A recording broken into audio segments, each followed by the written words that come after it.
Hi friends, ಎಲ್ರಿಗೂ ನಮಸ್ಕಾರ. ನಾನು ಇನ್ನೊಂದು ವಿಡಿಯೋಗೆ ಸ್ವಾಗತ ಸುಸ್ವಾಗತ. ನಾನು ಬೆಳಗ್ಗೆನೇ ಮಾಡಿದಂಥ ಇನ್ನೊಂದು ವಿಡಿಯೋದು ಮುಂದಿನ ಭಾಗ ಇದಾಗಿರುತ್ತೆ. ಈ ವಿಡಿಯೋನ ನಾನು ಪಾರ್ಟ್ 2 ಅಂತ ಹೇಳ್ಬೋದು. ದಯವಿಟ್ಟು ಈ ವಿಡಿಯೋನ ಕೊನೆವರೆಗೂ ನೋಡಿ. ಹಾಗೆ ನಿಮ್ಮ ಸಪೋರ್ಟು ಹೀಗೆ ಇರಲಿ. ಸಬ್ಸ್ಕ್ರೈಬ್ ಮಾಡಿ, ಹಾಗೆ ಸಪೋರ್ಟ್ ಮಾಡಿ. ಗಣ ಹಿಡಿಯೋದು ಎಷ್ಟು ಕಷ್ಟ ಅಂತ ಹಂಗೆ ನೋಡಿ. ಗಣ ಹಿಡಿಯೋದು ಅಷ್ಟು ಸುಲಭ ಅಲ್ಲ. ಸಣ್ಣ ಪುಟ್ಟ ಮರಗಳಾದ್ರೆ ನಾನು ಕೇಳ್ತೀನಿ ನೋಡಿ, ಅದು ದೊಡ್ಡ ಮರ. ಅದಕ್ಕೋಸ್ಕರನೇ ಈ ದೊಡ್ಡ ಮರಗಳಲ್ಲೇ ಫಸಲು ಚೆನ್ನಾಗಿರೋದು ನೋಡಿ. ಅದು ನಿಲ್ಲುತ್ತಾ ಇಲ್ಲ, ಅವ್ರು ಬಿಡಲ್ಲ. ಸೊ ಅದರಲ್ಲಿ ಒಂದು ಚೂರು ಹೆಚ್ಚು ಕಮ್ಮಿ ಆದರೆ ತಲೆ ಮೇಲೆ ಬರೋ ಅಂತ ನೋಡಿ.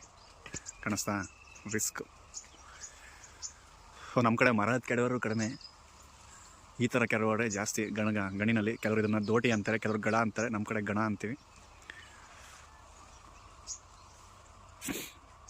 ಈ ಸಲಿಗೆ ಲಾಸ್ಟ್ ಫಸಲು, ಕಾಯಿ ಫಸಲು. ಇನ್ನು ಮುಂದಿನ ಸಲಿಯಿಂದ ಸಿಗೋದೆಲ್ಲ ಅಮ್ಮಮ್ಮನ ಒಂದು 100 ಕಾಯಿ ಸಿಗ್ತವೆ ಇಷ್ಟು ಮರಕ್ಕೆ. ಕೂಳೆಕಾಯಿ ಅಂತೀವಿ. ಅಂದರೆ ತುಂಬ ಈಗ 2-3 ವರ್ಷದಿಂದ ತೆಂಗಿನ ಇಳುವರಿ ಅಷ್ಟಿಲ್ಲ. ಅದಕ್ಕೋಸ್ಕರನೇ ತೆಂಗಿನ ರೇಟು, ಕೊಬ್ಬರಿ ರೇಟು ಅಷ್ಟೊಂದು ಆಗಿದ್ದು. ಏನಕ್ಕಪ್ಪ ಅಂದರೆ ನೋಡಿ, ಇಲ್ಲಿ ನಿಮಗೆ ಕ್ಯಾಮ್ರಾದಲ್ಲಿ ಸರಿಯಾಗಿ ಕಾಣಿಸ್ತಾ ಇಲ್ಲ, ಇದು ಸ್ವಲ್ಪ ದೂರ ಆಗುತ್ತೆ. ಈ ಗರಿಗಳಲ್ಲಿ ಥರ ಕಪ್ಪಗಿದೆ. ಒಂಚೂರು ಝೂಮ್ ಆಗ್ತೀನಿ ನೋಡಿ. ನೋಡಿ, ಈ ಫಂಗಲ್ ಇನ್ಫೆಕ್ಷನ್ ಥರ ಈ ಗರಿನ ಆ ಒಂದು ವೈಟ್ ಕಲರ್ ಹುಳು ತಿಂದು ಅಂದರೆ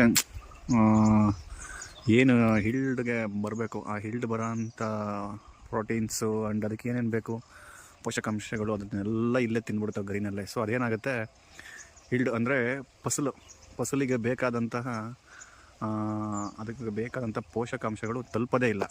ಕಾರಣ ಸೂರ್ಯನ ಬೆಳಕಿಂದ ಪತ್ರ ಹರಿತು ಅಂದರೆ ಎಲೆ ನಮಗೆ ಫಲ ಕೊಡಲಿಕ್ಕೆ ಅನುಕೂಲ ಆಗೋ ರೀತಿ ಅದು ಮಾಡುತ್ತೆ. ಸೊ ಹಾಗಾಗಿ ಅದ್ರ ಮೇಲೇ ಡ್ಯಾಮೇಜ್ ಮಾಡೋದ್ರಿಂದ ನಮಗೆ ಸರಿಯಾದ ಇಳುವರಿ ಬರೋಲ್ಲ. ಇದು ಒಂದು ರೋಗ. ನುಸಿ ರೋಗ, ಬೆಂಕಿ ರೋಗ, ಇನ್ನೂ 2 ಥರದ ರೋಗಗಳಿದೆ. ಅಂದರೆ ಈ ಕೆಂಪು ತಲೆ ಹುಳ ಮತ್ತು ಗೊಣ್ಣೆ ಹುಳ, ಅವು ಕಾಂಡಗಳನ್ನ ಕೊರಿತವೆ.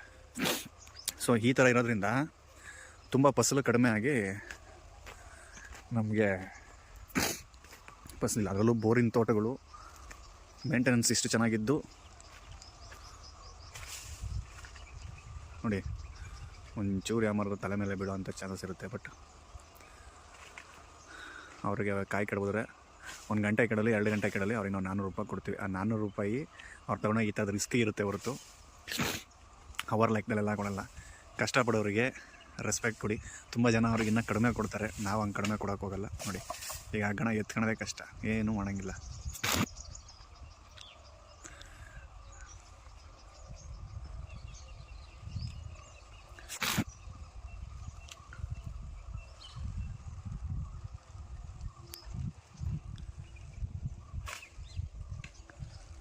ಸೊ ಈ ಬ್ಲಾಗ್ನ ನೀವು ಪೂರ್ತಿ ನೋಡಿ, ಸಬ್ಸ್ಕ್ರೈಬ್ ಮಾಡಬೇಕು, ಸಪೋರ್ಟ್ ಮಾಡಬೇಕು.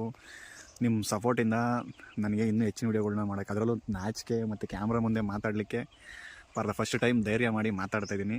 ಅಥವಾ ನಾನು ಏನಾದ್ರು ತಪ್ಪಾಗಿ ಮಾತಾಡಿದ್ರೆ ದಯವಿಟ್ಟು ಯಾರಾದರೂ ಕ್ಷಮಿಸಿ. ನನಗಷ್ಟು ಇದರಲ್ಲೆಲ್ಲ ಅನುಭವ ಇಲ್ಲ. ಆದರೂ ಏನೋ ಒಂದು ಧೈರ್ಯ ಮಾಡಿ ನಾವು ಮಾಡಬೇಕು ಅನ್ನೋ ಉದ್ದೇಶದಿಂದ ಮಾಡಿದ್ದೀನಿ. ಏನಾದ್ರು ತಪ್ಪಾಗಿದ್ದರೆ ಕ್ಷಮಿಸಿ. ನನ್ನ ಹಿಂಗೆ ಸಪೋರ್ಟ್ ಮಾಡಿ, ದಯವಿಟ್ಟು ಸಪೋರ್ಟ್ ಮಾಡಿ ಅಷ್ಟೇ. ಯಾವ್ಯಾವುದೋ ಬೇಡದೇ ಇರೋ ವೀಡಿಯೋಗಳಿಗೆ ತುಂಬ ಚೆನ್ನಾಗಿ ಸಪೋರ್ಟ್ ಸಿಗುತ್ತೆ. ನೀವು ಒಂದು ವೀಡಿಯೋ ನಾವು ಅಷ್ಟು ರಿಸ್ಕ್ ತಗೊಂಡು ಬರೋದೇ ಬೆಂಗಳೂರಿಂದ. ನಾನು 2 ಥರನೂ ಕೆಲಸ, ನನ್ನ ತೋಟನ ನೋಡ್ಕೊಂಡಂಗೆ ಆಗುತ್ತೆ, ಯೂಟ್ಯೂಬಿಗೆ ಕಂಟೆಂಟು ಆಗುತ್ತೆ ಅಂತ ಅಲ್ಲಿಂದ ಬರ್ತೀನಿ. ನೀವು ಕೊಡೋ ಸಪೋರ್ಟ್ ಹೆಂಗಿರ್ಬೇಕಂದ್ರೆ ನಮಗೆ ಅದೇ ಎನರ್ಜಿ ಬೂಸ್ಟ್ ಥರ ಅನ್ನಿಸ್ಬೇಕು. ಎಷ್ಟು ಸುಸ್ತಾಗುತ್ತೆ. ಒಂದು ರಾತ್ರಿ ಬಂದಿದ್ದೀನಿ, ಇವತ್ತು ಸಂಜೆ ಟ್ರೈನು, ಮನೆಗೆ ಹೋಗಿ ಮಲಗತ್ತಿ ರಾತ್ರಿ 1 ಗಂಟೆ ಆಗುತ್ತೆ, ಮತ್ತೆ ಬೆಳಿಗ್ಗೆ 6 ಗಂಟೆಗೆ ಡ್ಯೂಟಿಗೆ ಹೋಗಬೇಕು. ಇಷ್ಟೆಲ್ಲ ರಿಸ್ಕ್ ಇರುತ್ತೆ. ಏನಿಲ್ಲ, ನನಗಿದ್ರಿಂದ ಏನು ಆದಾಯ ಬರಬೇಕು ಅಥವಾ ಇನ್ನೇನೋ ಒಂದು ಅಂತಲ್ಲ. ಈ ಕೆಲವರು ಬೇರೆ ಮನೆ ಸಂಸಾರ ಜವಾಬ್ದಾರಿಗಳಿಗೆ ಹೋಗಂತ ಒಂದು ಕೆಲಸ ಮಾಡ್ತಿರ್ತೀವಿ, ಆದರೆ ಅದರಲ್ಲಿ ನಮಗೆ ಆತ್ಮತೃಪ್ತಿ ಕಡಿಮೆ. ನಮಗೆ ಈ ಥರದ ಕೆಲಸಗಳಲ್ಲಿ ಆತ್ಮತೃಪ್ತಿ ಸಿಗುತ್ತೆ. ಸೊ ಹಾಗಾಗಿ ನಾನು ಈ ಥರ ತೋಟದ ಕೆಲಸ, ನನಗೆ ಈ ಥರದ ಕೆಲಸನೇ ಖುಷಿ ಜಾಸ್ತಿ. ಸೊ ಹಾಗಾಗಿ ನೀವು ಸಪೋರ್ಟ್ ಮಾಡಿದ್ರೆ ನನಗೆ ಈ ಕೆಲಸ ಮಾಡೋದಕ್ಕೆ ಇನ್ನೂ ಖುಷಿ ಆಗುತ್ತೆ. ಸೊ ದಯವಿಟ್ಟು ಸಪೋರ್ಟ್ ಮಾಡಿ.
ಸ್ಪಾಟಿಗೆ ದಾರಿ ಇದ್ರೂ ಈಗ ನನ್ನ ತಮ್ಮ ತಟಿಗೆ ಹಾಕ್ಕೊಂಬಂದ್ಬಿಟ್ಟು ನಾನು ಚುಪ್ಪನ್ ಲೋಡ ಮಾಡೋಕ್ಕೆ ಬಂದಿದ್ದ.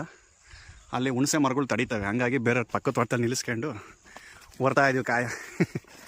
ಯಾವಾಗಲೂ ರಿಸ್ಕ್ ಇಲ್ದಂಗೆ ಕಾಯಿಗುಡ್ಡೆ ಹಾಕ್ಕೊಂಡು ಮನೆಗೆ ಹೋಗ್ತಿದ್ದೆ.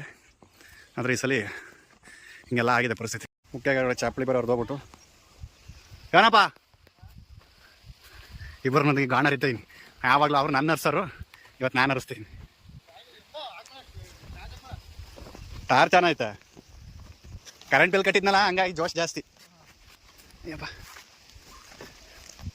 ಕೊಡ್ತೀಯ ಅನ್ಕೊಳ್ಳ.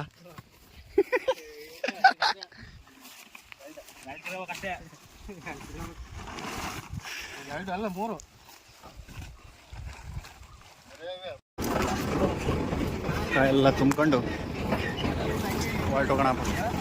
ನಮ್ಮ ತೋಟದಲ್ಲಿ ದಾರಿ ಬೇರೆ ತೋಟದಲ್ಲಿ ಅದರ ಟರ್ನ್ ಯುವರ್ ಫೇಸ್ ಆಗ ತೋರ್ತಾ ನಾಚ್ಕ ಬಿಡಲಿ ಕನ್ನಡ ವಿಡಿಯೋ ಮಾಡಿ.